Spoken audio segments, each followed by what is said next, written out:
Notre leçon d'aujourd'hui est intitulée « Goliath doit disparaître ou anéanti ».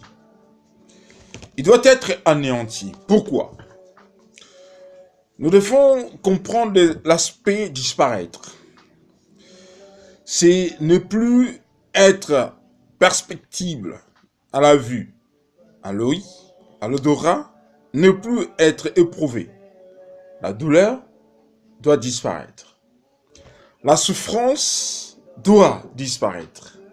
Nous devons anéantir tout ce qui gêne à notre vie quotidienne. Tout ce qui gêne à nos couples, à notre couple, à nos familles, à notre foyer. Tout ce qui gêne à notre travail, à notre santé, doit être anéanti. C'est anéantir, c'est cesser de se trouver quelque part, de s'y manifester.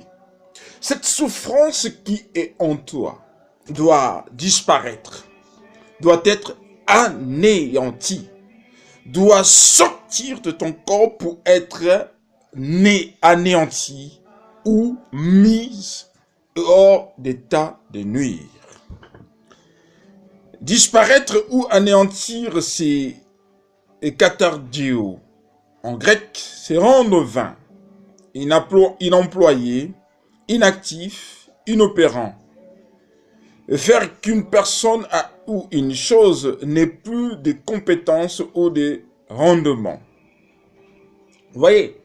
Donc, si c'est un esprit qui te poussait à la cigarette, si c'est un esprit qui poussait à la débauche, tout ce qui est contraire à la volonté de Dieu, tout cela doit disparaître, doit sortir de ton corps. Et cet esprit doit être mis hors état de nuit, c'est-à-dire jeté dans les abîmes pour qu'il ne revienne plus te tourmenter. Pendant que l'église de Jésus-Christ est attaquée par les agents du diable, infiltrée, je vous l'ai dit, le peuple de Dieu est laissé dans le tourment. Il est devenu observateur au lieu d'être acteur. Nous ne sommes pas appelés à observer. Nous sommes appelés à jouer un rôle dans l'œuvre de Dieu. Pourquoi?